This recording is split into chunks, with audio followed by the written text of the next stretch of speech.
The point is, every graduate here today has the training and the talent to succeed. But do you have the guts to fail? Here's my second point about failure. If you don't fail, you're not even trying. I'll say it again. If you don't fail, you're not even trying. My wife told me this great expression.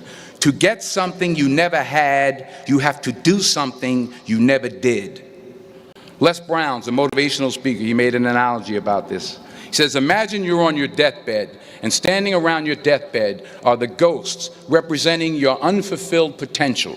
The ghost of the ideas you never acted on. The ghost of the talents you didn't use. And they're standing around your bed, angry, disappointed, and upset. They say, we came to you because you could have brought us to life, they say. And now we have to go to the grave together. So I ask you today, how many ghosts are going to be around your bed when your time comes? You've invested a lot in your education, and people have invested in you. And let me tell you, the world needs your talents, man, does it ever. I just got back from Africa like 2 days ago, so if I'm rambling on, it's because I'm jet lagged. I just got back from South Africa. It's a beautiful country, but there are places there with terrible poverty that need help. And Africa is just the tip of the iceberg. The Middle East needs your help. Japan needs your help. Alabama needs your help. Tennessee needs your help. Louisiana needs your help. Philadelphia needs your help. The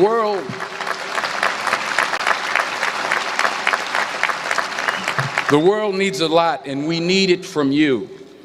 We really do. We need it from you young people. I mean, I'm not speaking for the rest of us up here, but I know I'm getting a little grayer. We need it from you, the young people, because remember this. So you got to get out there. You got to give it everything you got, whether it's your time, your talent, your prayers, or your treasures. Because remember this.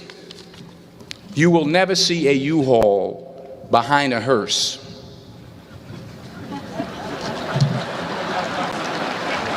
I'll say it again. You will never see a U-Haul behind a hearse. You can't take it with you. The Egyptians tried it, and all they got was robbed. So the question is, what are you going to do with what you have? I'm not talking about how much you have. Some of you are business majors, some of you are theologians, nurses, sociologists. Some of you have money, some of you have patience, some of you have kindness, some of you have love, some of you have the gift of long suffering. Whatever it is, whatever your gift is, what are you going to do with what you have? All right, now here's my last point about failure. Sometimes it's the best way to figure out where you're going. Your life will never be a straight path. I began at Fordham University as a pre-med student. I took a course called cardiac morphogenesis. I still can't say it.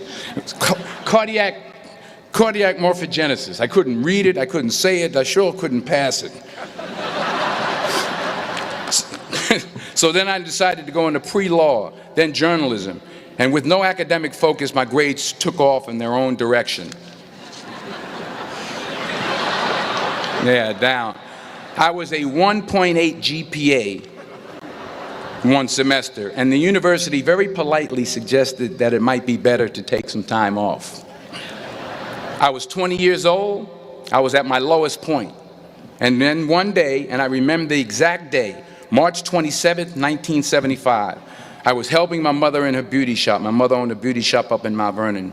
And there was this older woman who was considered one of the elders in the town. And I didn't know her personally, but I was looking in the mirror, and every time I looked at the mirror, I could see her behind me, and she was staring at me.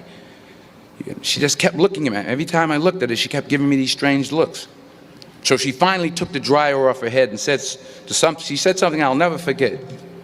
First of all, she said, "Somebody give me a piece of paper. Give me a piece of paper." She said, "Young boy, I have a prophecy, a spiritual prophecy." She said, "You are going to travel the world and speak to millions of people." Now, mind you, I'm 20 years old, I'm flunked out of school, In fact, like a wise ass, I'm thinking to myself, maybe she's got something in that crystal ball about me getting back into school next fall. But maybe she was onto something, because later that summer, while working as a counselor at a YMCA camp in Connecticut, we put on a talent show for the campers. And after the show, another counselor came up to me and asked, "Have you ever thought about acting? You're good at that." So when I got back to Fordham that fall, I got in and I changed my major once again for the last time.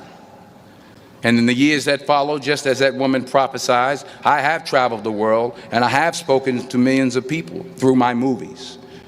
Millions who up till this day couldn't see me, who up till this day I couldn't see while I was talking to them, and they couldn't see me, they could only see the movie.